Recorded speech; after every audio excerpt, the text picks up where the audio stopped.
very good evening to all Guyana, and we want to extend our happy Diwali greetings to all Guyanese, especially the Guyanese who are of Hindu, practicing the faith of Hinduism. We know this is a very auspicious occasion. It's a time when we celebrate light over darkness. I know there was an error today in the Chronicle, but I think they've pulled the page out.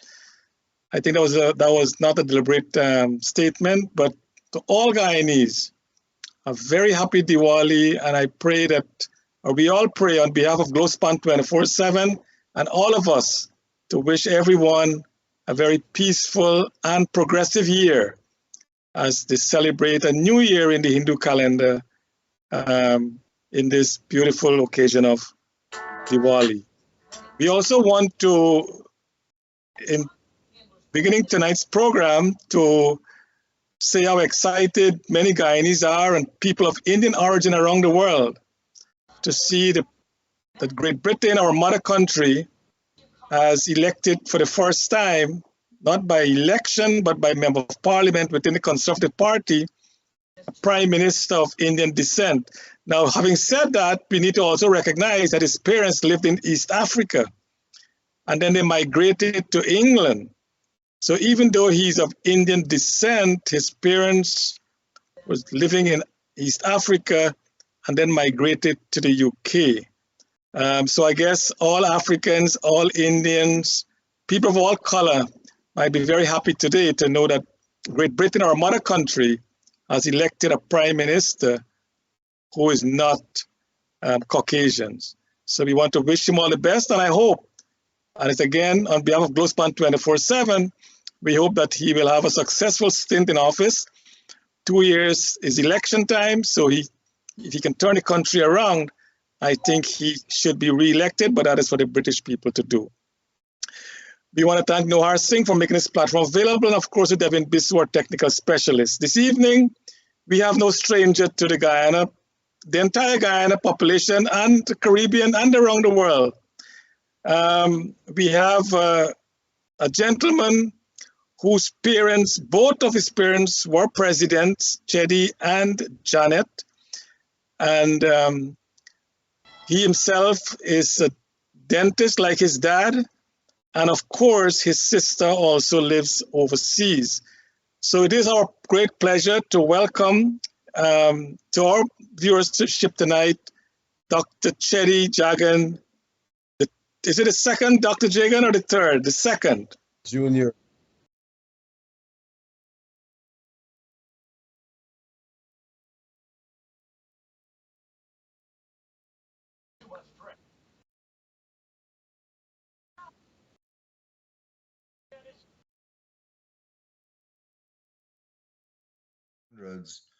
Who was very close to the Congress Party of India and gave them support in British Parliament all the time. Charles Bradlaugh. I was named after him. So are you Chedi Bradlaugh Jagan or Joey Bradlaugh Jagan? No. Joey is a nickname I was given to in the days of Stalin, Joe Stalin. Because my father was on the left, they named me Joe. Okay, true.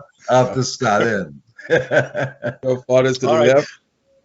And we want to apologize to our viewers that Dr. Jagan's computer is giving us a problem to get on the video itself.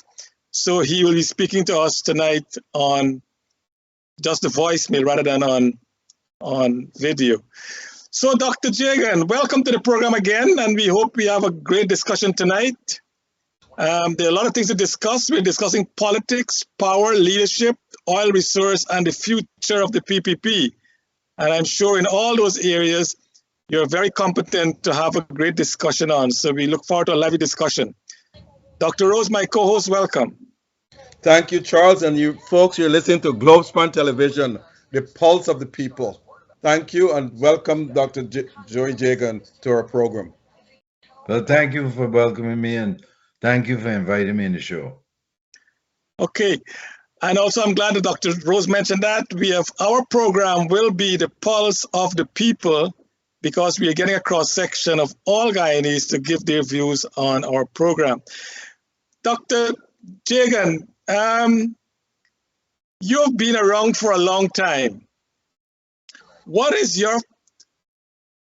do you think, in your opinion, is the current state of the governance of Guyana? Well, the state of the governance of Guyana, it's basically a country that is not governed well. So if the country is not governed well, and I'm talking about by both parties, I'm not talking about one party in particular. I'm talking about the political people in power in Guyana through the ages, with the exception probably of my father and Mr. Hoyt. Other than that, Mr. Hoyt and Mr.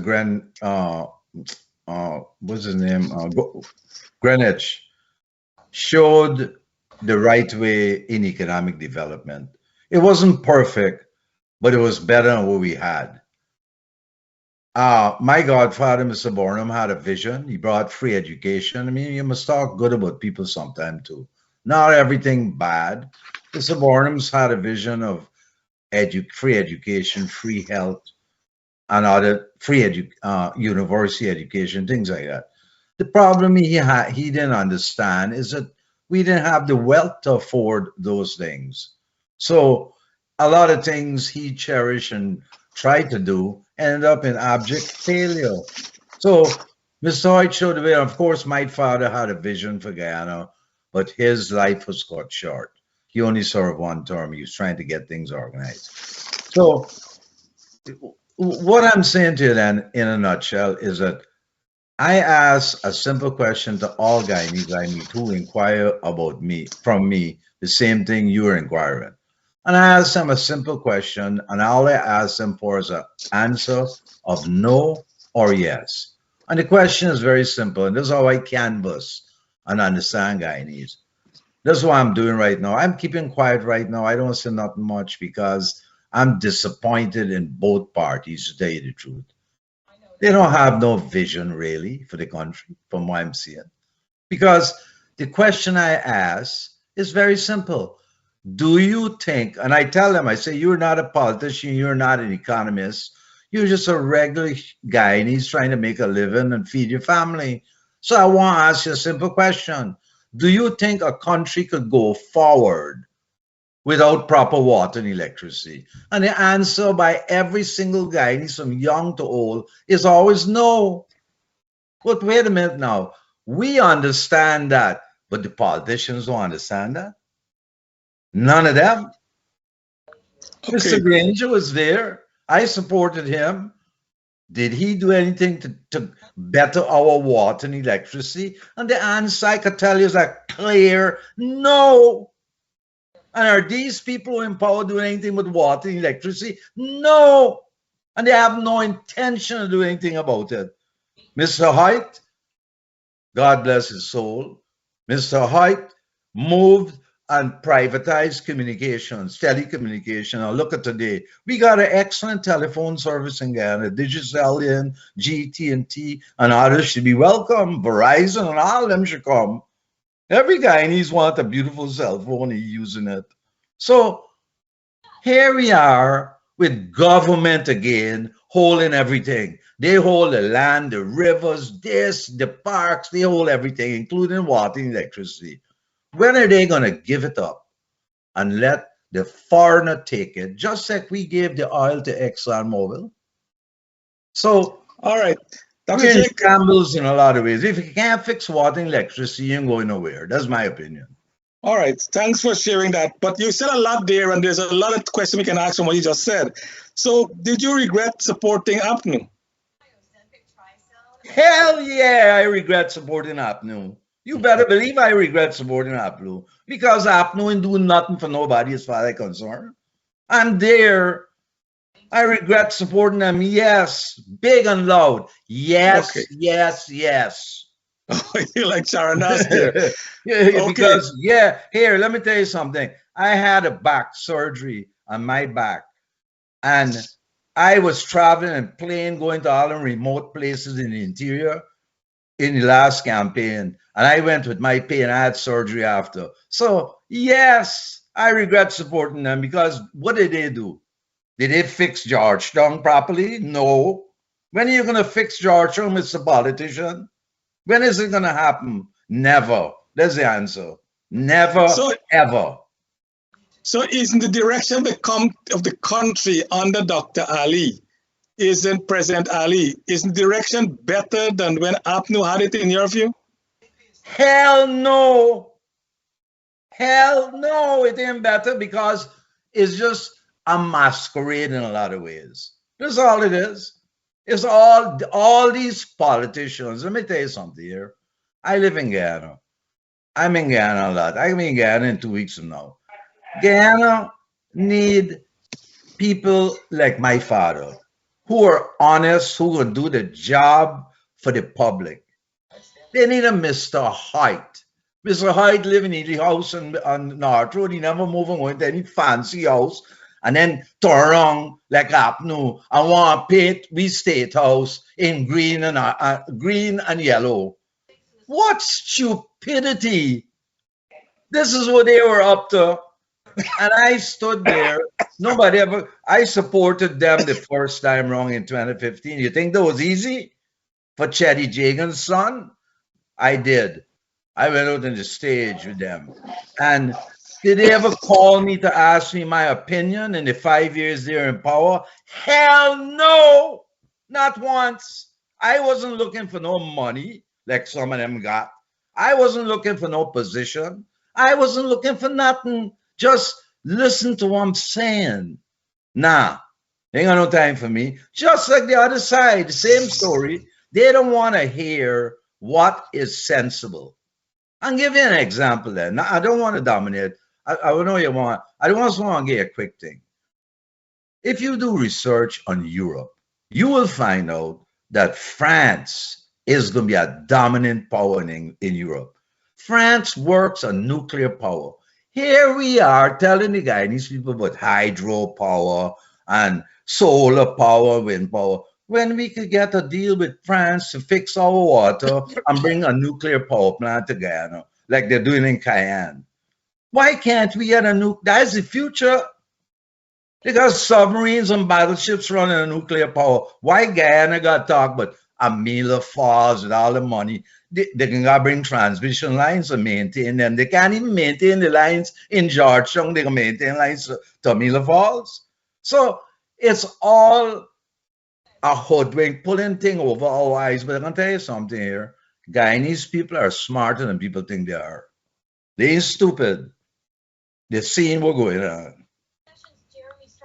And you know, you need politicians, you need leaders, but oh my gosh, have a sensible policy now and help the Guyanese people out of their misery, because that's all it is, misery. And we'll come to you to get a recommendation of what should be done. But before we do that, I know Dr. Rose also has another question for you.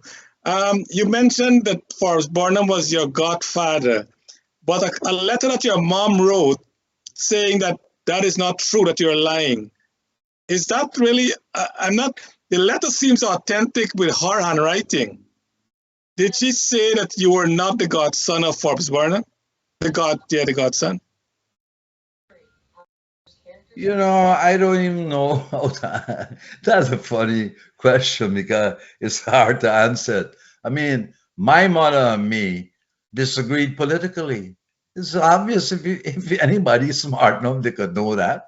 But it was never public. I never went in public and did anything. I resigned from the PP when my mother was the president. So obviously there was political,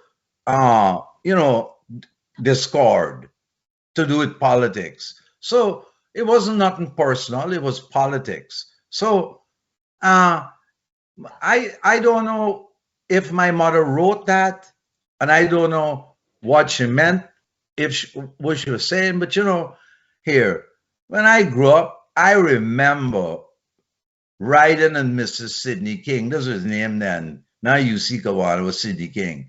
on his back. He used to put me in his back and run around the living room with me when they had the meetings. I used to sit on Mr. Burnham's lap. So, Godfather, you know, I don't know. Maybe I didn't go in a church and they baptized me. I don't know.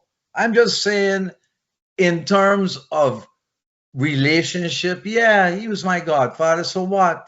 You know, many times I was in trouble in Guyana. Here, by the way, this celebrating, quick, I just want to mention this.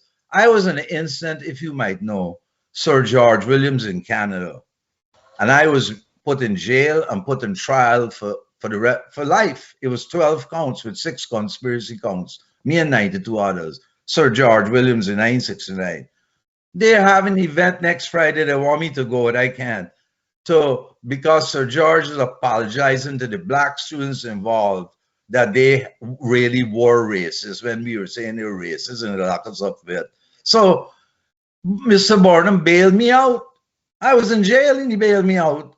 So, I don't know what my mother had to say here is what you feel. I feel he was my godfather. He kept an eye on me. Yeah, so big deal. All right. Another thing on your statement, coming to that, your mama also said that you accuse her of being a gang of 8, which is not so, and and that you embarrassed your dad as president by squatting at the Electricity Corporation in 1995-96, somewhere there. Do you regret those statements and those actions? No, I don't regret anything because I didn't go to lie down and I wasn't involved in politics. I was not a member of my father's government. I wasn't in no way, or I wasn't a member of the PPP or nothing like that. And I went as a citizen who was working in his office and blow out all my equipment. And I got pissed off and I went up there and Sharma heard about it. He followed me to the TV and it was TV. It wasn't no big thing where I got in any confrontation with anybody and there was a fist fight, nothing like that. So all I'm saying is, I was angry, wouldn't you be? If you were a dentist and all your equipment got blown out in one shot, anybody'd be angry. So all I'm saying is, the other situation that, what was the other thing you mentioned that you said something that my mother said that what else? You just mentioned it. Besides that, Charles, he's talking to you. What was the second question, Charles? Sorry, Joey. You're talking about gang of 8. Your mom being one of the gang of 8. Yeah. No. Listen, I coined that term, gang of 8, of the leadership who ran the PPP, and my mother. I never included my mother in that thing. Never. But in fact, maybe she was. I don't know. I'm not inside Freedom House to find who's getting together, who doing what. Maybe she was. I don't know. You know. But I still don't regret saying that I had a gang of 8 because guess what? They still got a gang of 8. Before Dr. Rose come on, 2 questions if you don't mind, and both are interrelated. Is the country going in the right direction? And secondly, is the current PPP different from the party of your father? Well, to answer the first question, it's a different generation of leaders. It will be different. I have nothing against these people who are the leaders of the PPP or the PNC. I think a lot of them have good intention for the country. However, that is not enough. You must have a vision for the country. Good intention ain't gonna get us nowhere. It's like, I'll give you an example then. I have a certain vision that I got from my father. Everybody talking about oil, gold, this, that. Do you know that people talk about China, for example? Does anybody know, because I know, that fertility of the land is very important for the future of a country? China ain't got no fertile land. China got problems coming its way. Now let's go to America. America got the most fertile land in the world. America got a bright future. They got the land to grow food. Same with France. France going to dominate Europe. France already penetrated Spain and Portugal with economic zones with Frenchmen going in They ain't doing nothing bad. They're going and invest in these countries. Guyana got fertility. We got fertile land. There's our future agriculture, not gold and oil. It's agriculture. How do these countries, how does California produce all the food it does more than anywhere else in the world? Because they bring Mexican migrant labor. We could bring labor from Ecuador, Peru, Chile, Colombia, and work our land because it's fertile. It's our future. Nobody got that vision. Because look who they put in as agriculture minister. Look who Mr. Granger put as agriculture minister. The same thing right through is the same story.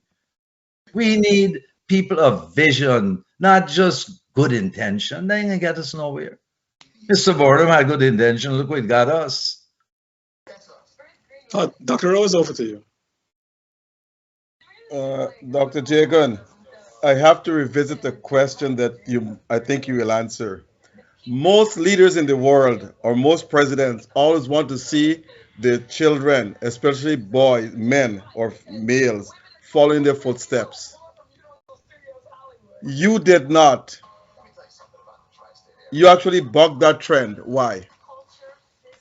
Why? Because it's very easy to explain.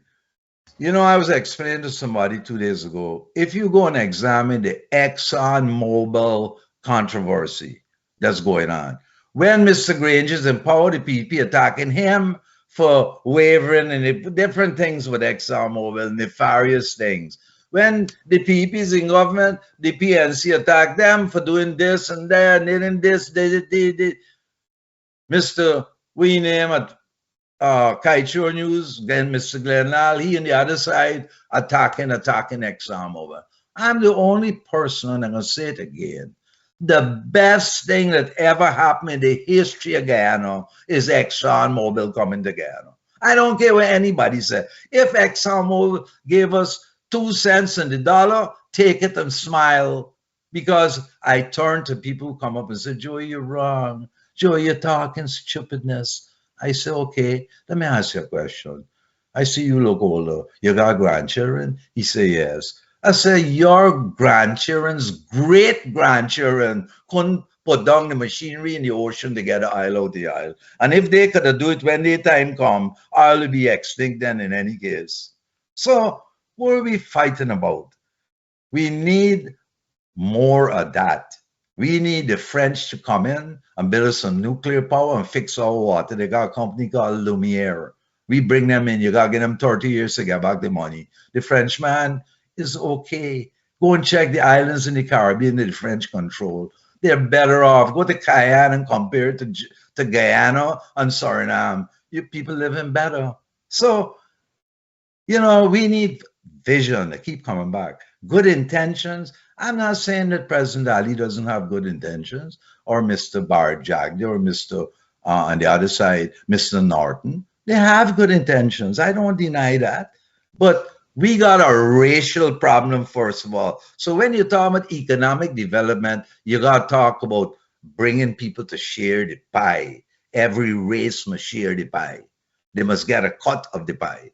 If you don't do that, you're going to have conflict forever. And Guyana will never go anywhere. And that's his story. I want to go back to 1969, Sir George Williams University. I was there then in Montreal. Right. When you, Rosie Douglas, and about 40 to 50 others were locked up. Right. Now, why did you riot? And what was the reason for the rioting? Tell our listeners what went on then. Okay, I'll give you I'll tell you why. I was in the biological program to do medicine. I really had wanted to be a medical doctor. I was a dentist, but I was in a medical program. And you had to take a course called Comparative Vertebrate Anatomy. That was a key course. You couldn't get that along with organic chemistry. You couldn't get through. You couldn't get in no medical or dental school. You still can't unless you got good grades in them courses. So I was in I had just started. So I was in the freshman class. This comparative vertebrate was in the second year offering. So they had some guys who were in the class. I think one, I can't remember the name. They were from St. Lucia or something. Bright guys, black guys. And they were taking the course and they kept in the lab. The lab is a very important component because you got to dissect animals and so, you know. So he was getting 2 out of 10 or 1 out of 10 every time he handed his report to this white guy who's the professor. So he worked with a white guy, a fellow student, and they changed papers. And when the white guy handed his paper, the guy was getting 10 out of 10 and 9 out of 10.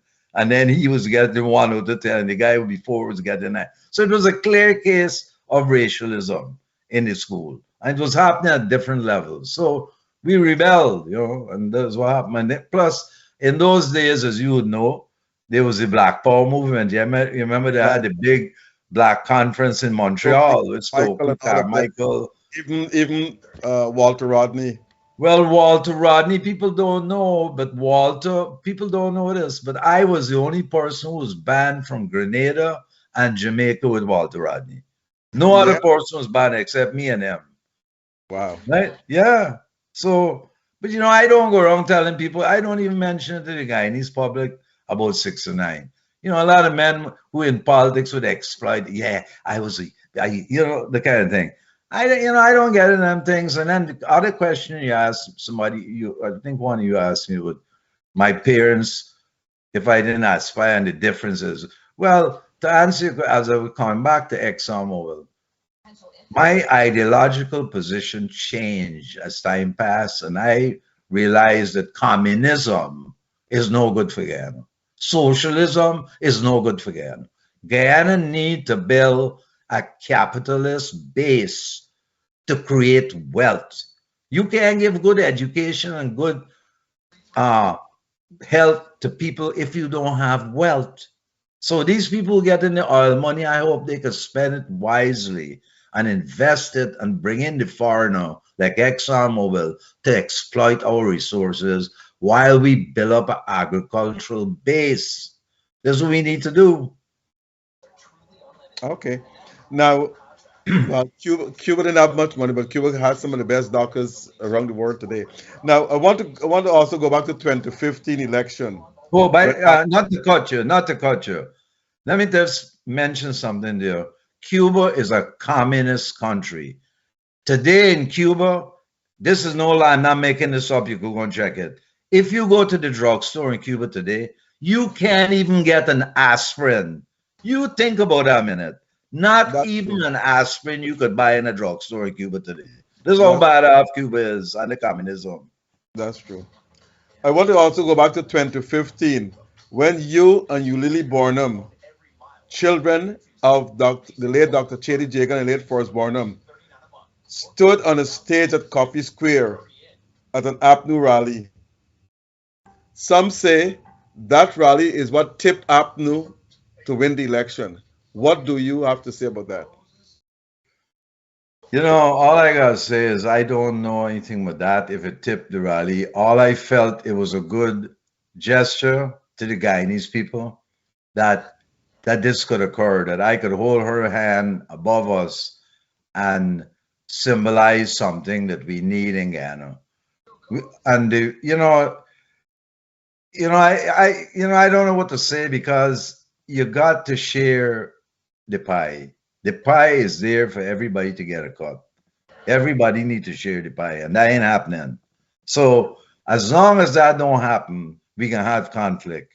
And the conflict, as we just saw on the East Coast, Damarara earlier this year, what that could bring. And we don't need that in Guyana. We just don't need it. So I hope our leaders can understand these things and aspire. And then you ask me the difference between now and the party of my father and the party today. Well, the party of my father believed in certain things that I believe in, which prime among them is winner does not take all.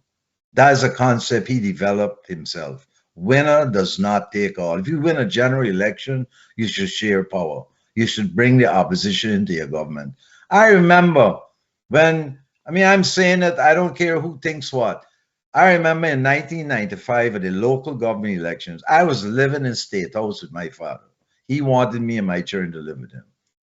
And the election results came, and I went to him. And I said, Dad, did you get Lyndon? He said, no. And he was disappointed. I said, Dad, Sam Hines failed to deliver to you. Lyndon, He's from Linden. I said, Dad, you always telling me I should stick to dentistry because he used to get mad at me because I disagree with her. I said, Dad, you're the politician, I'm just a dentist. But if I was the president of Guyana and he couldn't deliver Linden to me, he's fired the next day. I would bring Mr. Hoyt, who could win Linden anywhere in Guyana, he could have won. Bring Mr. Hoyt to make him prime minister. I told my father that. And if he had done that, today Guyana would be in a better place. But you see, he couldn't because he was trying to straighten out and repay the loyalty of people who stood by him for all the years. That's what happens to politicians. They get caught up with that. That's what happened to Mr. Granger. He got in and he brought a lot of old guys from the old and the past who just couldn't handle it. And that's why he ended up losing in the end. They said there have been many books written and articles which purports to the fact that all governments are corrupt. But how corrupt was your father's and mother's administration? How corrupt? Yes. I have no idea. I couldn't tell you that. And I don't buy that all governments are corrupt. I don't believe that. I believe they got good people in the government. That the majority of them are decent and good people. There are corrupt people around, yes, in the government, but you have to have the certain mechanisms in the government to find them out and catch them at whoever they're doing. That's the objective. But I don't think everybody is. It is part of the question. Is corruption more rampant today in Guyana than during your father's time and Barnum's time? Yeah, it is, because corruption, you see, again, where does corruption come from? It comes from the same socialism we had, where the government owns everything. The government runs everything. That's where the corruption sets in. I'll give you an example then. Here we got a system in the customs and duties. Why can't we be visionary and bring a flat tax to Guyana? If you bring a flat tax to Guyana, everybody knows what they got to pay when they go to collect the goods, and bribery and corruption disappears. And a flat tax makes sense. Look at what's happening if you want to buy a car. Everybody got to drive a second-hand car in Guyana. They can't afford to buy a new car because of the taxes. So things like that could change your whole disposition and help with the corruptions. But you have to have good strategies and good, put good things into place to help the people. Forbes magazine has said, and many in Guyana believed it, that Forrest Burnham was one of the richest black men in the world. Yet, I know for a fact that his daughters, his children, had to borrow money to get their education at various universities in England and in North America here. Was Burnham one of the richest men in the world? By the way, this is a thing. His wife died as a pauper too. Like me, I had to borrow money to go to school too. But anyway, coming back to that, when my father won the election in '92, he sent me to scout out where he is going to live. It was a choice between the Burnham's house where he was living and the residence and State House. And I went from top to bottom in Burnham's house. And I remember people used to tell me, oh, Burnham had...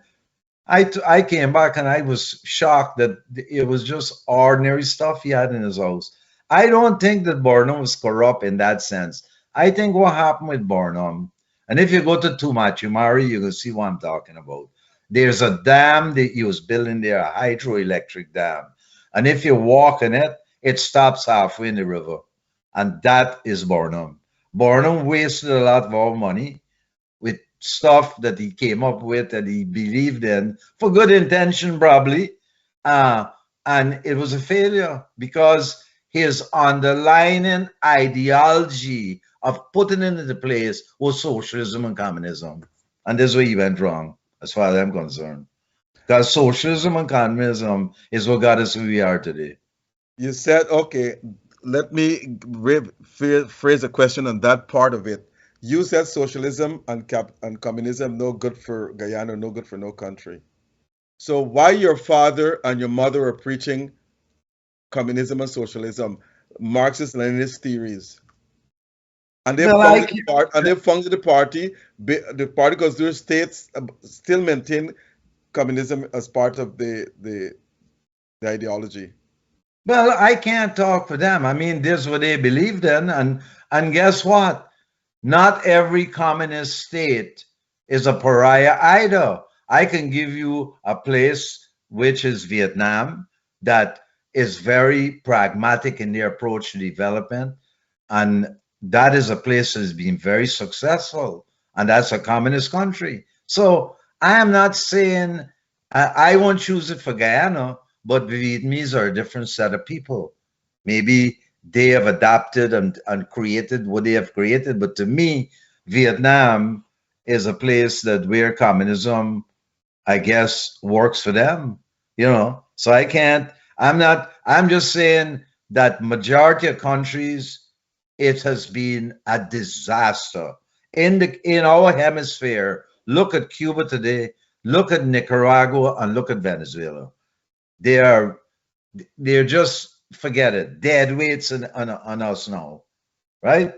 So uh, I I don't think that's the way to go. I think that we need to privatize things that the government should not control, like Guy Oil. Why is the government running gas stations in our country? Why? I don't understand it. That is not for government to do. Why is government running our electricity or our water? And it sucks, man. It's the worst. I'm telling you. I'm there. The water is terrible. And you don't even get water sometime in this, even in our city. There are blackout spikes all the time. When is this going to end so we could move forward as a nation? When? My next question to you is this. I want you to tell our listeners, for all intents and purposes, do you really believe that your father is a true communist, or is just spouting that in order to gain support from the West? From the West? You mean from the East? From the East, yes, sorry. Yeah. No, no. Listen, I'll tell you something. I grew up with my father, and my father never pretended at all about anything. He wasn't a pretender. Whatever he said, he believed, right? And I believed in a lot of things he believed in, and I changed my mind because I saw things different. And I don't put him down for what he believed. You know, he believed it, and but you see, within the ideology of communism, there is some good where they talk about workers' rights and things like that.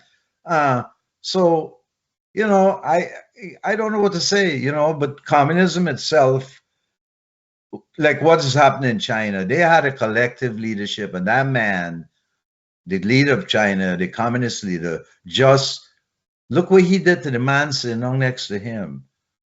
Treated that man like dirt to show the world and the Chinese that now he in command. They ain't no collective leadership no more. My father didn't believe in things like that. So he wasn't that type of communist. Look at Vladimir Putin.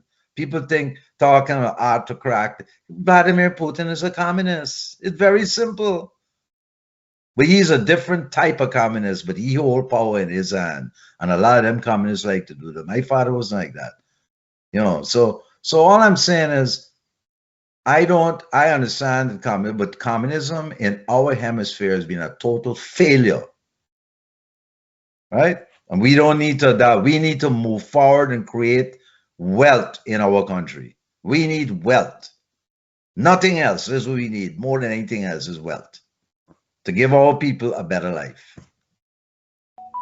You know, I wrote a book on the Caribbean with a chapter focused on Guyana, and I went and interviewed your father, and Roger Luncheon was there in the office when I interviewed him, and I asked him this question. You are preaching communism, which means that you'll control the entire economy and everything else. Right. But your supporters, Indians, they're capitalists. How would you convince them that you're going to take what their rice land and everything away, and you will run everything in the country? You know what I was told? Roger Luncheon says, next question. Yeah, well, that was Roger Luncheon. You just summed him up. That was him. Just like Your You father know, could answer that question, so he said next question. but Roger Luncheon was a dedicated communist. He was? No, that's what he was, a dedicated communist. But Papa was? he was the type, you see, these guys had no vision for the country. They just like they got a basic idea. Like Lenin said, Lenin was the best communist they had around. Lenin said that Marxism is not what's the word? A dogma, but it's a guide to action. You heard them words, right? It's a Right, guide to right, action. And right. this is what they understand this communism very well. And they know to use it, right? So Roger Luncheon told you that, but he could have said nothing and just go by the window and open and close the louvers and back you. And just open and close the louvers and the meeting is over. That was Roger Luncheon. So that is a typical communist answer and a response. Nothing is abnormal with that. One final question before my colleague comes back on. Whilst Burnham was in office from 64 to his death in when he died, 1985. 85.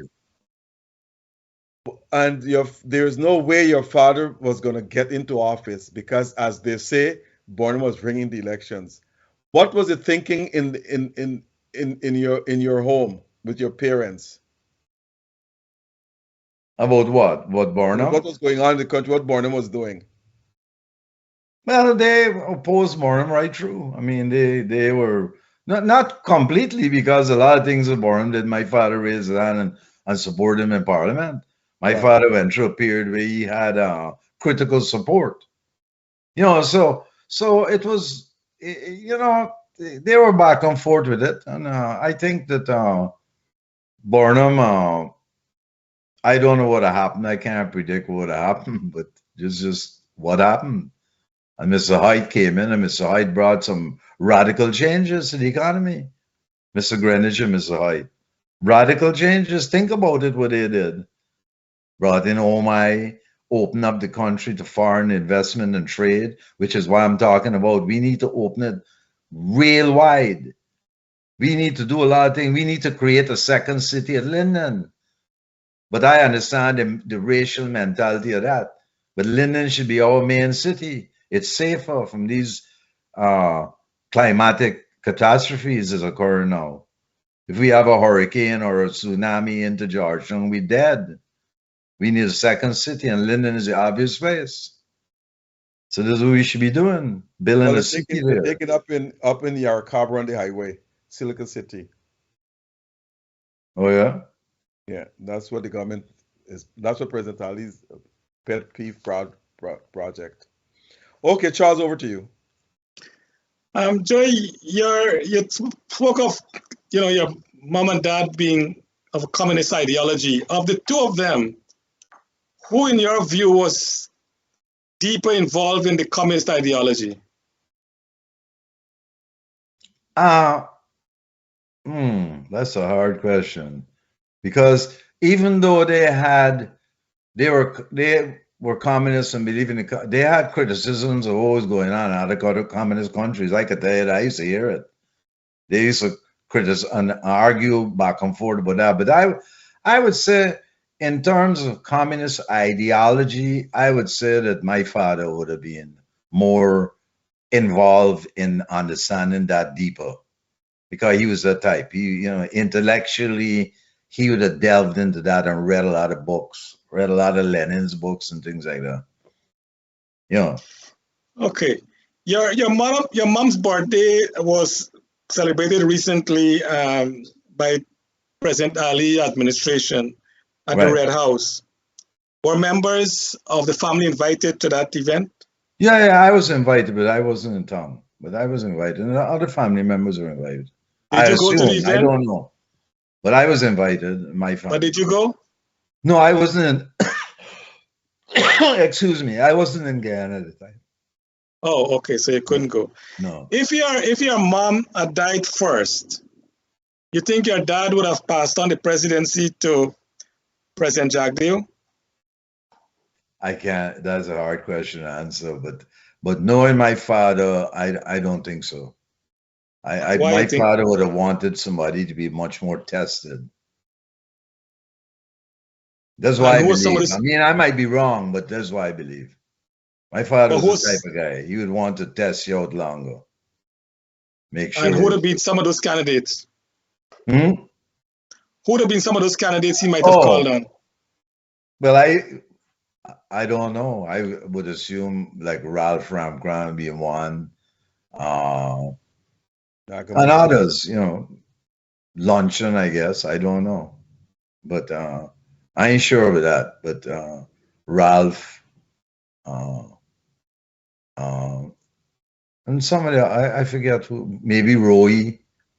You know that he would have looked at them What about as Moses? possible candidates. I would assume that. What about Nagamutu? Nagamuto, yeah, maybe, yeah. He would have looked at all of them. He was that kind of man. He would have been fair to everybody and tried to find. But remember, one thing I could tell you, whoever he would have placed there would have had to be committed to the Guyanese people. Any flaw in their character with that commitment would have failed them in his eyes. You know, they had to be committed to the Guyanese people completely, to the What about betterment of the Joey Jagan? Uh, my father, not really. I don't think so. My father knew that my political, uh, because I wasn't hiding it. I told him the way I feel about certain things. So he knew my political beliefs were contrary to his. He So, said he said you're a rebel. yeah, well, that is true, but that wasn't enough. It was just that my ideological position was so different to his. So it never hampered our relationship. But I guess in terms of political thing, he wouldn't want me to be head of the PEP because I would have taken the party in a different position. I mean, we discussed it. He discussed that to me that people might turn to me if something happens to him because of the way it is. I'm his son. But I told him that, I would carry the party in a different position. He understood though. I made it clear. If that was to happen, I would definitely take the party in a different position. And thus, a lot of people in the party would have to be let go because they won't follow that position I would have. So, you know, I was honest with him and he was honest with me. So I But don't think what was the that would have reaction to been. those discussions, Joey? What happened with those discussions? Nothing ever happened, because everything happened so suddenly with him. He was Okay, fine and then he just died, and that was it. It right, wasn't very like good. he was sickly and he was lying down in bed and he was, it wasn't nothing like that. I remember distinctly one time, just not far before he died, me and he were walking up the steps going up State House, and I'm younger than him by far, and I turned to him, I said, Dad, please slow down. You walking too fast up these stairs. I ain't able to. And he laughed. He kept walking. So it wasn't nothing like he was lying down. And then when he did reach America and he was in the hospital, he couldn't talk.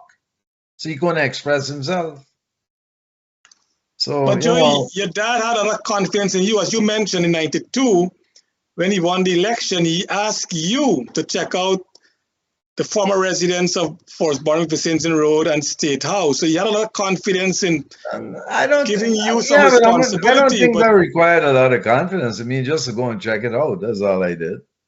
he was building you up to maybe groove you into, now. Maybe, I don't know, but all I'm saying is that he understood quite clearly that my political views were different to his. He understood it clearly. There was no doubt about it. So based on that, I can't see how he would have considered me as a person who would have taken over the party. I don't see it. But have you regret leaving the PEP? Because if you wanted those changes as you suggested, you kind of do it internally. Did you Yeah, regret leaving I the PEP? understand that. Yeah, I don't, I really don't regret nothing, but maybe I do regret leaving the PEP because that's where I was born. I was born in 49 and the PEP was born in 48. As a matter of fact, PP was born in 1950 when I was born. So yeah, I have that regret, a nostalgic kind of regret, but I really deep down don't really regret it because I never seek political power or political position or anything like that. I've never done that. Never once. I was an I know you're MP. in, I was an in MP for the PP, and I remember sitting in Freedom House and Donald Ramatar passing me a piece of paper, which he passed all the other MPs, a resignation letter. This is before we were sworn in, you know, a resignation letter from Parliament. And everybody signed it except me. And he kept pushing me. I said, listen, I ain't signing this. There's no way I'm going to go and get sworn in tomorrow and I'm signing a letter of resignation to you today. I ain't going to do it. And he finally accepted. He said, well, we take your word that if something happens, you can give back your seat to the party. And I did.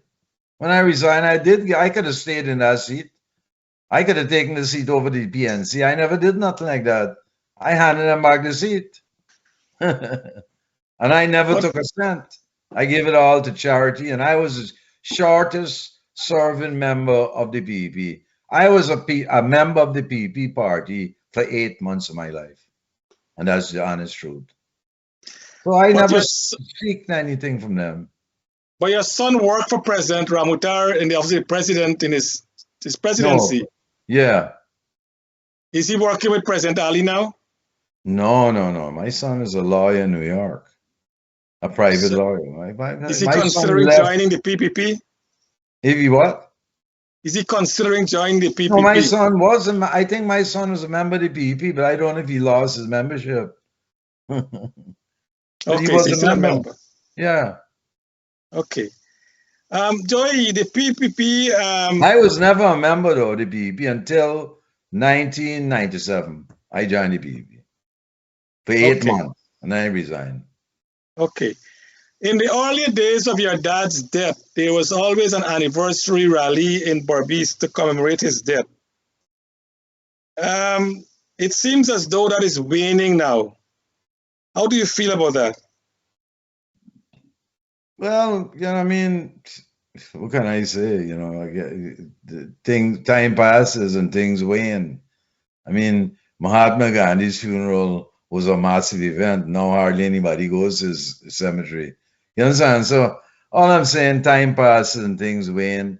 I just wish that he had another memorials, maybe some of his ashes somewhere closer to Georgetown, so it'd be easy for people to go to his memorial, you know?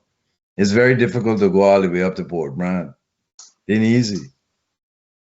You know, so, you know, I guess that happens as time passes. Nobody's to blame, really. It just happens. But, you know, luckily, though, I tell you, I'm in Queens and I move around a lot in Guyana, and people sure loved him, I tell you, though, up to this day. They had a high regard for him. In your childhood days, did you spend time with his parents' home in Berbice? Yeah, a lot of time. I used to go there a lot. But then his father died when I was still young. But my grandmother, I spent a lot of time with her. Lots of time. We used to go up there, and she used to have like about 6 guinea trees, and she gave each of the cousins a tree when they were there. Like if you're there for 3 weeks, she give you that tree. Only you could pick guinea from that tree. So, and we used to go to the big exciting thing was going to was the next thing over Rose Hall, the cinema there. I remember that cinema. Yeah, and then we used to go Apollo. That was the name of the cinema, and in Rose Hall, and going to the market there in Port Brand. The market, it was like a little trip. In them days, Jill was the thing. A Jill, a round thing called a Jill. I remember those days. Yeah. She used to pray every morning with that smoke and them brass pots and the smoking. I had to sit down in a wrong thing. My grandmother was funny. She used to catch snakes, and then she used to wear dentures, and she used to pull her dentures down, so it's sticking out. and run with a stick, and all the children running in the yard, and she chasing us. But she was a nice old lady, you know. His mother. Was your father ever a Hindu, in your opinion? My father? Yeah. You know, it's strange. People might not believe it, they might think I'm lying, but I remember one time we were sitting in State House, just me and him, having breakfast. No, lunch, I think, just me and him. And he said, I said, Dad, you know, forget about the communism and the Lenin and the this and the duh and the Guyana. What are you really? And he looked at me and he said, I guess I'm just a Hindu. That's what he told me. Okay. I That's thought that interesting. funny because I said, but Dad, you never go. That's I was telling a guy the other day that my father was pretentious. He never went to Hindu things to get votes or never.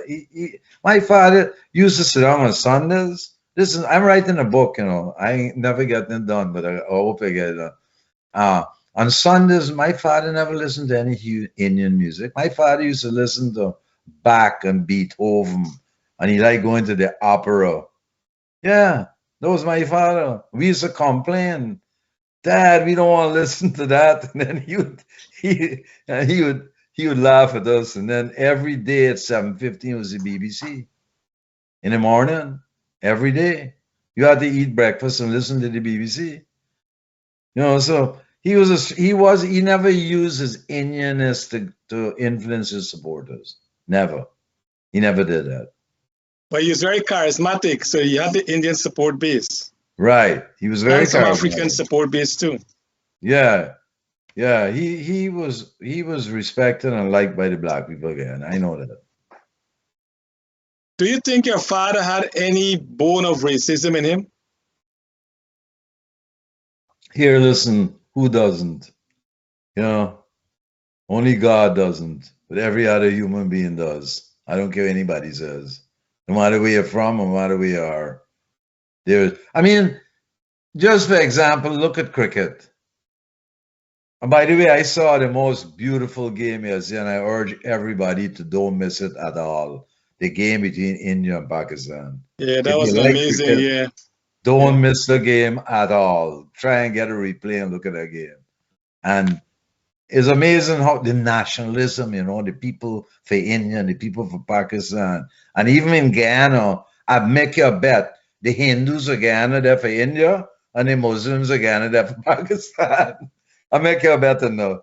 You No, understand? that is true. That how part is true. Yeah. nationalistic people are. So the point I'm making then is, who among us really ain't got a little racial sentiment and a little bias in them? You understand? It's just, that's the way it is.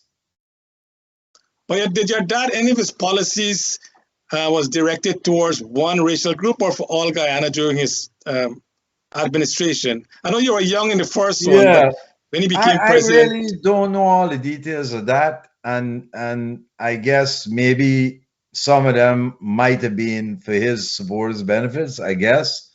But as a whole, I could tell you, I grew up with him, and my father didn't have no racial bone in him. I could tell you this, number one, really. And number two, because he really wasn't very Indian, you know, Indian and the way Indians are, a lot of Indians are. He really wasn't. And the second thing about him is that he woke up in the morning and to the night when he went to school, went to work, went to bed, he was thinking nothing except about the welfare of the Guyanese people, all them, black, Armenian, Indian, and everybody else. I could tell you that. I know it for a fact. I'm glad we're getting some real great first-hand knowledge from you because, of course, you're your dad's and your mom's son, so you know a lot more than anybody else. I was wrong a lot. I wouldn't repeat a lot of them, but I heard some bad quarrels about. My father and mother never quarreled about anything personal or domestic. It was always about politics, nothing else. And we used to laugh. We found it funny. We used to carry on and pick sides and all kind of things, you know. It was That's fun. you and Nadira? Yeah. Well, she was young. It was mostly me. And I would spur him on sometimes because my father, when he got mad, he would call her a dogmatist. Dogmatist. And then she would call him revisionist.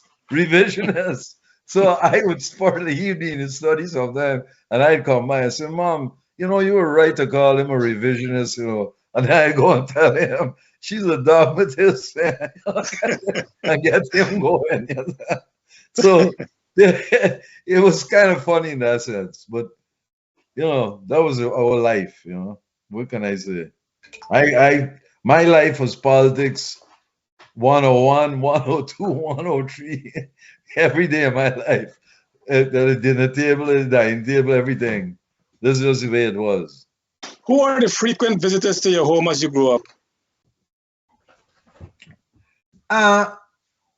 One of them was Mr. Brindley Ben. My mother's, that was her very good friend, and she used to call him BH Ben. You remember him, right? Yeah. Yeah, Brindley Ben. He was the deputy leader of the PPP, and he was the deputy prime minister under my father's first government. And other people, but not. It wasn't that my father didn't really have that many friends. It was associates and acquaintances. My father didn't really have a lot of personal friends. The only personal friend he really ever had was Dr. Clifton Dummett, who he went with to America in 1936 to study dentistry. And Dr. Dummett stayed in America and became a famed dentist in America. He never went back to Guyana. But that was my father's best friend. They lived together in Chicago where they went to dental school and things like that. Traveling in the same boat, going to America and things like that, Well, you mentioned Forbes Burnham, Sidney King. What about Boyi Ramsuru, Ramkaran, and others? Boise Ramkaran, yeah. Did he visit he was often? a loyalist. I mean, that man stood with my father to the end, He was a loyalist. A real loyalist. He was a trade unions man. And his son is, Ralph. Yeah, they didn't treat Ralph too good. They who? The people who ran the PPP. I don't think they treated him very well. I mean, the man put in 45 years. Me, they didn't treat too well either, but I only put in 8 months. There's a big difference. He put in 50 years, I put in 8 months. There's a big difference. So he's out in the cold now, But do you think your mom played a part in that as well? No, I don't think she played a part in that. I don't think so. I think though that came after her days were finished. I don't think she played a part in it. Okay, I know we're talking about politics. From what I know, I'm just saying from what I know. Maybe she did. I don't know. I don't know everything. I wasn't there. I'm just saying what I heard from her. I don't think she played any part in that. Okay. I know today we're talking about politics, power, leadership, oil resource, and the future of the PPP. I mean, I don't know if Dr. Rose have any other question for you based on that, but I really want to get your take on what should be the future of the PPP. What shape should it take? What's the future of Guyana? What do you see happening? What are some of your recommendations? But before you answer those questions, Dr. Rose, if you have anything else for Joey. Yeah, I want to go back to something here. Forbes Burnham nationalized the bauxite company, the sugar industry, and he got rid of the trains. And he said what he intended to do was to take the commanding heights of the economy. Do you think he was right or that was a mistake? Mistake. Big mistake. Big mistake. Because, you see, we were under colonialist government in a kind of a semi-feudal space. In the history of mankind, you had feudalism, semi-feudalism, leading to pre-capitalism, and then, developing into primitive capitalism and to advanced capitalism. We have reached none of those stages. We were in a feudalistic kind of relationship when the British left. First thing we should have done is kept the British in the country longer to transition. If we wanted that goal that Mr. Burnham wanted and Dr. Jagan wanted, the commanding height, I understand the goal. Don't get me wrong. I don't disagree with it. I'm just saying to reach that stage, to take over the commanding heights, you have to have the trained personnel. You have to have competent people. You can't allow corruption to set in, and that's what happened. Every industry, Gaisuko, the bauxite industry, corruption, nepotism, and waste, backwardness fell behind the technical advances in the industry. So how can you keep up? So it was a transition from a feudalistic kind of society to straight to socialism. When Lenin himself, the communist theorist, the best communist theorist they ever had, he said that you have to go through the stage to build to socialism. You have to go through a capitalist stage, which you create a working class. You understand? That was his theory. Of course, some countries bypass it, like in China, but they have their own problems today.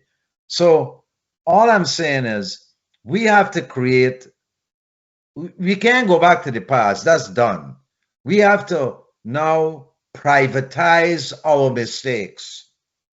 The water, the electricity, the bauxite, the sugar, everything. We have to privatize it to move on. We're lucky because we have the oil input. We got the gold input. If we are smart, we can have the water. We could sell water worldwide. We could do all kind of things. But no, we don't have the vision. We have the good intent, but no vision. That's our problem. Now, they're saying that because of those privatizations, since I think is 1977, Guyana started to have rampant blackouts, water shortages. They started putting black tanks up on buildings. And I was told that before there was no black tank, the pressure was good enough to send the water upstairs. Right. Now, we're looking at 33 and 22, 55 years. And every government that campaigned since then said they're going to restore electricity, they're going to remove blackouts, and they're going to restore water. And none has done it so far. Right. You said Guyana can't develop unless those two things are in order. Why? Why? Because we can't develop properly in terms of foreign investment and trade. We can't develop properly because our people will constantly migrate out of our country. The best brains will leave. People ain't gonna put up with it forever. A man returning with a Harvard degree or a London degree ain't gonna stay around too long with water, electricity, blackouts all the time. They're gonna leave just like the rest of us did. I'll recount it then. I remember I met a friend of mine the other day named Ozzy Redmond. You might know him. Ozzy Redmond. They had when I was growing up in the 60s, he had the only TV in the whole of Georgetown. He was living right near the Globe. Anyway, Ozzy came and see me the other day, and Ozzy lives in Maryland now. We used to call him Tall Boy, very tall. And Ozzy told me, he said he was one of the last of us to leave Guyana in the 80s, which you can understand, the 80s is late. And he said what made him leave is 1 week straight of blackout. He couldn't take it no more, and he left. You understand? So you cannot take a country forward if you want to develop yourself. You need more electricity. This is why I talk about nuclear power. We need nuclear power. There's the future. Sorry, submarines and destroyers and frigates have nuclear power in our aircraft carriers. This is what they run on. Why are we, our leaders? I was in a meeting the other day and a guy said, but Joe, you're the first person to ever tell me the nuclear power. All we hearing is hydro power and this power and the power. We need nuclear power and our story done. But we need to investigate it. The French build nuclear power all the time. APNU. In Guyana, we have a two-party system. APNU now / PNC, then PEP. Do you think any one of the two of them will fix those two problems, water and electricity? Well, I can't answer that. I don't think so. But and if they don't, I don't want to say what's gonna happen. But there can be a rebellion in Ghana if they don't fix these things. Eventually, the people are gonna rebel, just like they're rebelling all over the world. Look at what happened in Iran. They're rebelling over somebody's hair, a scarf. They're not rebelling because they get bad water and the children dying and nutrition and they get blackouts. Look what they're doing there. And you trying to tell me the Guyanese people might not rise up one day and when they had enough of this nonsense? I don't think not. It could happen. So all I'm saying is at some time the people might have to take things into their own hand and disregard their politicians. Look at Somalia, look at Ethiopia, look all over the world. People ain't worried with no politicians no more. They don't want to hear nothing they say anymore because they're not visionaries. So until they could see themselves to be visionaries for the betterment of our country, we need better water. We need better electricity for our children to prosper. This is the only way they could prosper, to have these things at their disposal. What do you think is the future of the PNC and the PPP? I think that they're there forever. As long as they got Guyana, they have the PNC and PPP. But they need to reform themselves. They need to rid themselves of this socialism/communism. If they don't rid themselves of this, they be taking the country nowhere. That's the problem. Go and look at them countries who choose that way. With all the power China got, China will fail. China don't have no fertile land. China in big debt right now. And they got a dictator at the top, a ruthless dictator running China today. And all the ill winds gonna blow their way now. And if they ever attempt to invade Taiwan, that's their doom. They're finished after that. Because the losses they're gonna suffer trying to take Taiwan, they can't stand it. Trust me. Is there any chance that Jagan will return to lead the PPP party? I don't know. I can't answer that. I don't know. You never know. Life is strange. Yeah? Look at Kenya. Kenyatta's son came. You understand? So you just don't know in this world today. I was just with my grandson. He's just 2 years old and he named Chetty Jagan. So you just don't know what the future holds. Life is strange. When was the last time you visited your parents' burial site at Babujan? When I go there all the time. I drive up there whenever I get a chance. When I'm there. Cost of living is all over the world, but it's hitting Guyana very, very hard. What do you think about that? Listen, I like to come back to what my godfather said. Where we feed, house, and clothe our nation. Mr. Gandhi, Mahatma Gandhi, one of the greatest leaders the world has ever seen, showed us how to be self-sufficient. He talked about it. You can't be a nation unless you're self-sufficient. How do you become self-sufficient? Through agriculture. We've abandoned our agricultural base. We don't have no Guyanese don't want to go on the land no more, but we are lucky we could bring migrants like they did in California and control them. Nobody should, right now, people just walking into Guyana and the government isn't doing anything about it. We should not allow anybody to enter Guyana unless they come in to do agriculture. You can't come and open no bank. You can't come and open no shop. You can't do nothing unless you come in to work in agriculture under our supervision and our direction and our marketing. We must have that vision of what we can grow and bring people in to grow it like they did in California. It ain't no brainiac you need. All you need to do is go to California and study what they did there. They divert rivers when they had to create the most fertile land in the world in California. I can tell you that. They grew any fruit, they grew everything there. And how did they do it? With Mexican labor. The white man don't want to go no land and plant no food. What But do they you bring Mexico, and we could bring people from all over our neighboring countries to work and promise them and get them a deal. You work 20 years, 15 years, is your land, the kind of thing. And you have to live in, as my godfather said, and that was his brilliant idea, cooperatives. We need cooperatives in Guyana to teach our people how to work together.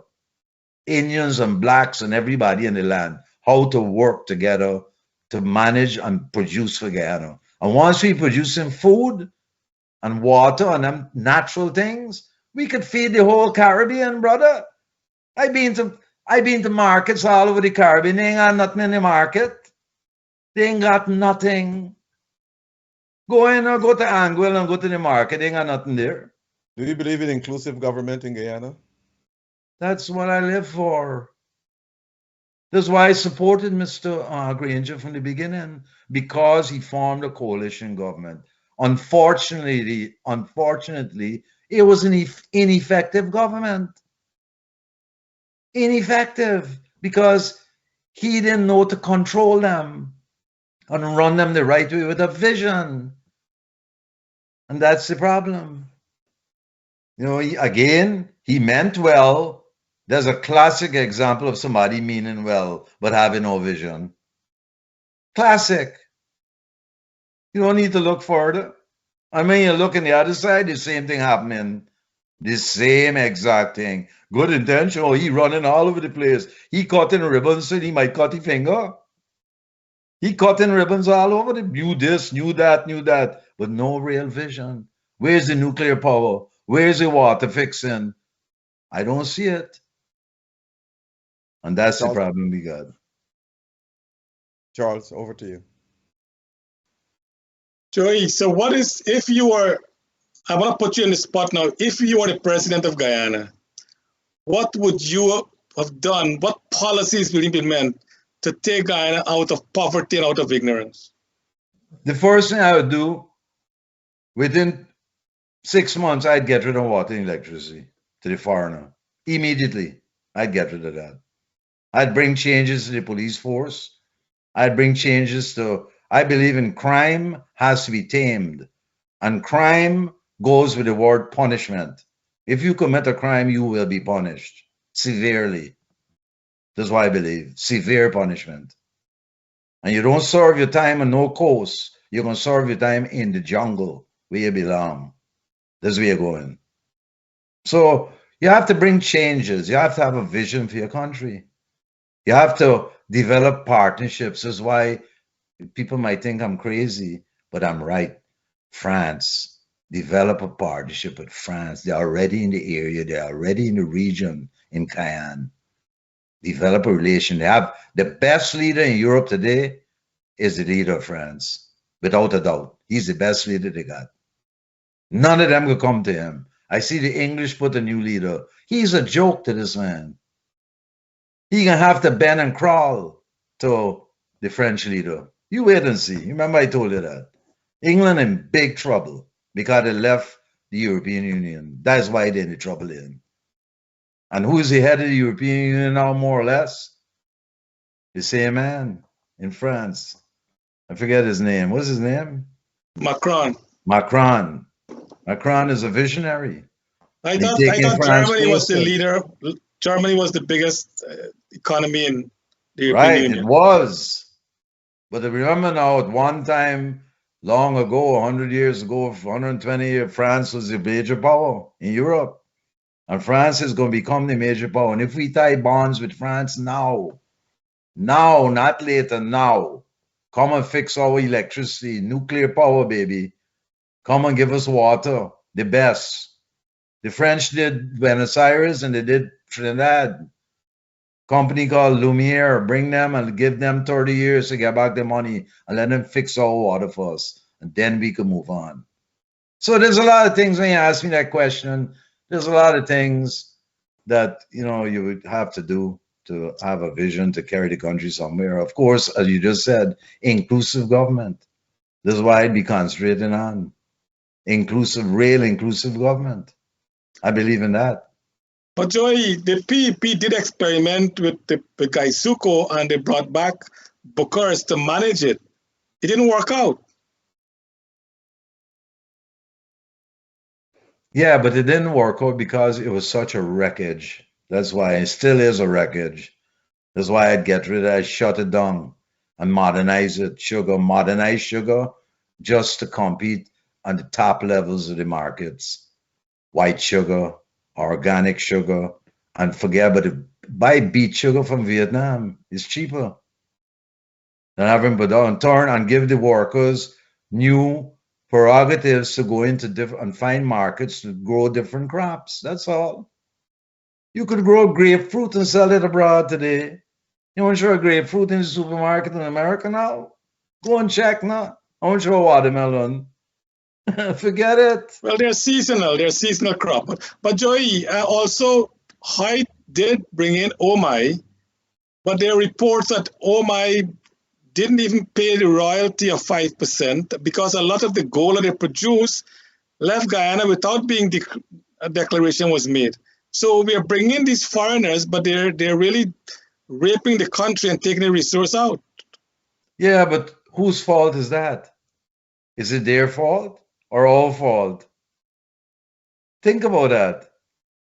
That's what I'm saying. If you're a government, if your hands are too full, water, electricity, this, that, Guyana, this, that, then how can you manage anything? So if OMI comes and OMI is robbing us, isn't it our job to make sure they don't? To me, I think that's what you got to do. You can't trust nobody. I mean, recently, one thing, if you have a business selling hardware in a store in Queens, don't you check that nobody robbing you? If a man is selling you a hammer for $20, you could get the same hammer for $5. What aren't you supposed to get the hammer for $5? So it's our fault in a lot of ways because we are so scattered in our thinking. We have to concentrate. That's why, for example, we have 27 ministries. You asked me if I was the president of Guyana. If I was the president of Guyana, within 2 months, we would have 12 ministries. I guarantee you that. And looking to cut that down to 8 or 9 ministries the most in Guyana. Guyana don't need more than that. Go and check how much ministries France got. Go and check. So we are wasting a lot of resources, we have all these laws that we don't enact. There's laws all over the place. There's no justice in Guyana, really, in the court system. No real justice. So to counteract crime and so you need a strong police force. But if the police is corrupt, how are you going to correct that? Well, why are the police corrupt? Because they're not paid enough. Because we are wasting resources on nonsense. Sheer nonsense we spending money on. Like Granger did, building at Coffee Square. What he built there, the stadium he put up there. Look at the resources he threw away there. Nobody uses that. So I'm just using, and I could go on, not only Mr. Granger, the present government, all of them do the same thing. Waste our resources. Like right now, I'll give you an example then. Right now, I was there last month, they had a breakage in the bridge. You know that, right? Yeah. A ship ran into our bridge, the bridge my godfather built. The East Bank Bridge going to the West Bank. You heard about that, right? Right. Yeah, go on. Right. So all them talking now, they're fighting with each other, the PP and the PNC, about putting a new bridge by Houston, right? You heard that, right? Doesn't cost us billions upon billions of dollars, confusion, delays. Now, let me ask you a question. Why do we need another bridge there? We should have a bridge going to Suriname from the quarantine. That's why we should have a bridge. Because we have a bridge that Mr. Barnum built for us and it still works. We just need to refix it, put floats to stop any barges. And then what do? Right, a Stabrook to Vredenhoop. We bring in European ferries, 3 or 4 of them, that running in between, carrying 50 and 60 cars. I bet you they ain't got no traffic jam going to the other bridge anymore, and people use it. Right now, you guys see what happening to the people crossing the river now. Little shitty boats that could turn over. The people got to wait hours to get across the river when it should take 5 minutes. That's what's going on. So why can't we be getting oil money, purchase some ferries that modern, that can carry people across the river like before, how the British had it. You used to go from Georgetown to Vredenhoop. That's all you got to build 2 stellings and put some boats there. You don't need another bridge. So that's going to be a wastage of money. See, so these are the things I try to talk about, you know. I don't try to blame anybody anymore because that's a waste of time. You don't get nowhere blaming anybody. Nobody wants to accept guilt for nothing or blame for nothing. Dr. Rose, we got 2 minutes more. Yeah, I want to know what are your, well, I should ask you this frank question about the British. You spoke about the British system. Well, we don't want the British to continue to dominate us. Why we want foreign investors to come in the country and invest. But the thing is, I will ask you this question. The economy, where do you think the economy is going? The economy? Yes. Well, I hope and pray that it's going up and up and up, but I don't think it is.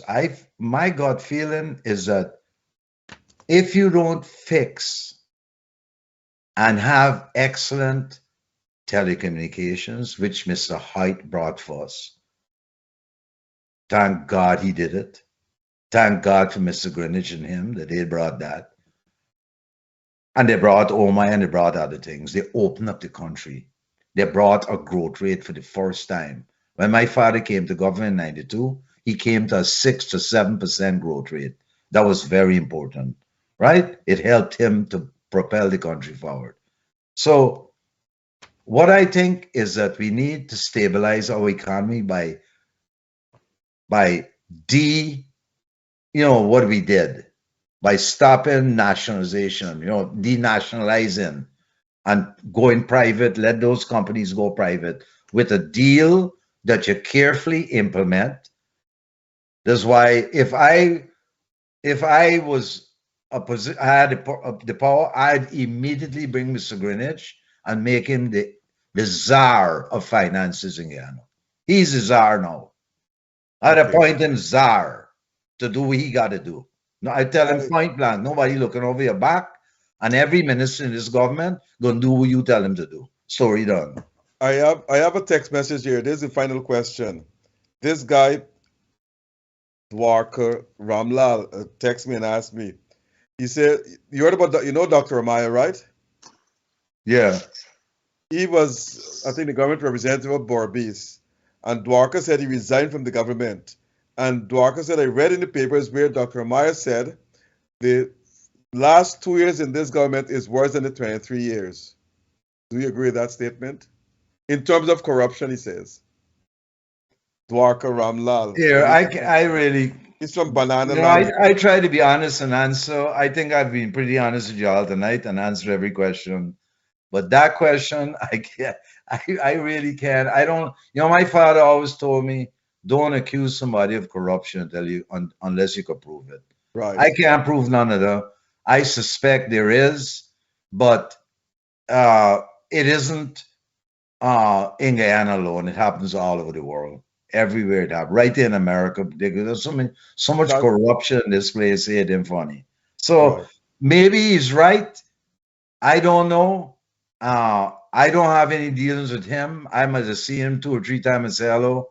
So I really don't know. I don't think that corruption is the problem that keeping Guyana back.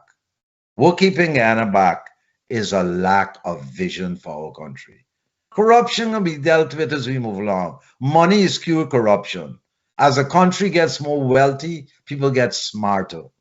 And they ain't gonna put up with corruption. The average person don't believe in corruption. So the corruptors gonna get their time gonna come. So all I'm saying is we need men of vision to run our country, not dealing. They can deal in corruption, so we can get them. We can get them some money. They can live good, better than most of us. All at the end of it, you gotta die in any case. You can't carry the money where you're going, and that's it. And you left a bad name. Look at my father. He wasn't corrupt, and he left a wonderful name for him and his family. Not many people could say that, the ones who are corrupt. Dwark, People I know hope you you're got corrupt. Dwark, Mr. Ramlal, I hope you get your answer. Okay, then that's it. All right. Joey, we run out of time now, so we want to thank you for spending your evening with us. Is there anything you want to say in closing? Yeah, I just want to say that, I live in Guyana, and I'm one of the few people who left America and went back to Guyana with my family, my business, and everything else. And my father was the president of Guyana, my mother was the president, my godfather is the president. And I went back to Guyana. I love Guyana, and I think that Guyana has a great future, but we need to get our system right. We need to stop the corruption. We need to get money floating and moving in our society that it reaches the bottom. And most of all, in our government, we need to share power and let every man get a bite of that pie that come in Guyana's way. We suffered for many years when other people were prospering. Now we're going to prosper when they're suffering. That is life. And that's life, as my godfather said, c'est la vie. Thank you, Joey. Dr. Rose, anything in closing? Yes, I will repeat what I always been saying. I would like to see the salaries for teachers, nurses, and police officers and all public servants increase to at least Oh, yes. $150,000 a month. They need to have at least $150,000 a month in order to survive in Guyana. There are many books been written and papers that show that public servants who are paid well, they're the heart of development. A public servant Right. could stall any progress, stall a policy, could divert a policy. But if they're paid well, they will not just look for 8 hours of work. They will work diligently to support the government and to move the country forward. But if they're not paid well, they become depressed and they don't care. They just get in there 8 hours, then they're gone.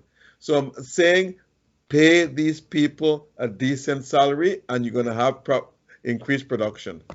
Here, here. Okay. Well, thank you very much, and nice to thank see you all, guys, and keep doing a good job.